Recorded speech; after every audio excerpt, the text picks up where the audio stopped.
Bonjour à tous! Dans cette vidéo, vous allez apprendre à parler de faits passés en anglais. Vous allez apprendre à utiliser le prétérit. Pour utiliser ce temps, vous n'aurez besoin que de deux ingrédients, un auxiliaire et une pomme de terre. Une pomme de terre, me direz-vous? Mais oui, car la pomme de terre va vous servir à vous rappeler quand on peut utiliser le prétérit. Ce temps nous sert à exprimer des faits passés, datés et terminés. PDT, pomme de terre. Exemple, vous savez maintenant que la bataille d'Hastings s'est déroulée toute la journée du 14 octobre 1066. Cet événement appartient au passé puisqu'il s'est produit il y a 950 ans. Il est aussi daté, et à moins d'avoir des soldats particulièrement vieux aujourd'hui, cette bataille est terminée. Il faut savoir qu'il y a deux grands types de verbes en anglais, les verbes réguliers et les verbes irréguliers. Les verbes réguliers prendront ed à la fin au prétérit, tandis que les verbes irréguliers changeront de forme au prétérit. Ou pas, ça dépend des verbes. Il faudra donc les connaître par cœur. Passons maintenant à la construction des phrases, en commençant par la forme affirmative. La formule est basique. Nous avons un sujet, un verbe au prétérit et un complément. Exemple, William the Conqueror invaded England in 1066. Regardez donc le verbe en rouge, il se termine par ed. Il s'agit donc d'un verbe régulier.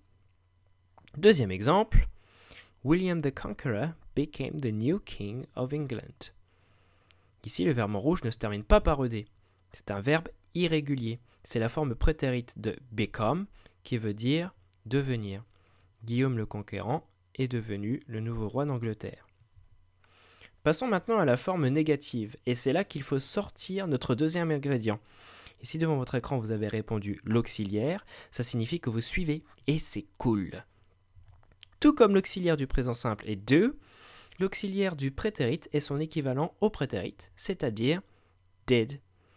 Et là, si vous suivez toujours et que vous vous êtes dit « ça veut dire que do est un verbe irrégulier », alors là je dis GG car c'est exactement ça. Bref, la formule est la suivante. Sujet, didn't, c'est-à-dire notre auxiliaire plus not, la base verbale, le verbe tout nu, sans rien, tout seul, plus le complément.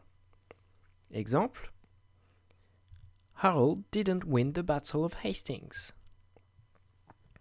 Regardez bien ici notre base verbale en violet, win, il est tout seul, il n'y a pas de to devant et il n'est pas conjugué, c'est la forme la plus simple qui soit. Passons maintenant à la forme interrogative.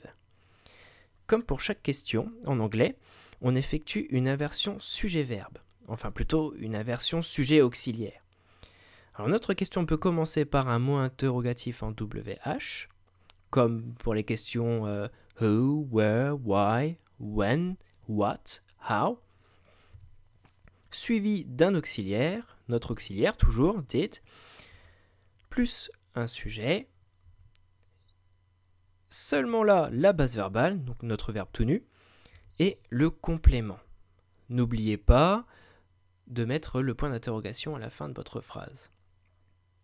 Exemple, Did Harold die in battle? Nous sommes dans le cas ici d'une question qui ne commence pas par un mot interrogatif en WH. Dans ce cas-là, vous commencez directement par l'auxiliaire. Deuxième exemple, What did William do after the Battle of Hastings? Qu'a fait Guillaume, enfin William, après la bataille d'Hastings? Et ici, regardez bien, nous sommes dans le cas où la question commence par un mot interrogatif en WH et notre schéma de base est respecté.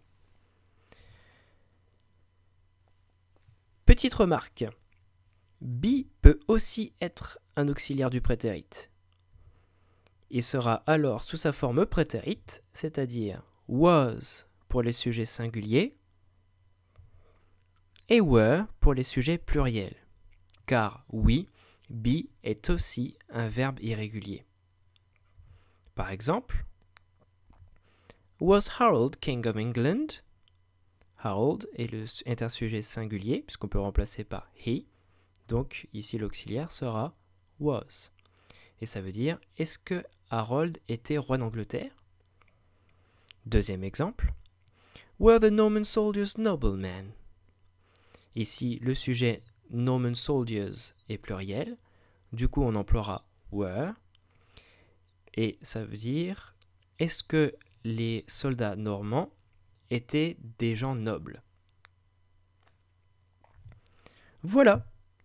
Maintenant, vous connaissez les formules de base pour faire des phrases au prétérit. Vous savez parler de faits passés. Allez maintenant partager ce savoir par-delà le monde en parlant anglais à toutes les personnes que vous rencontrerez. Et moi, je vous dis à bientôt.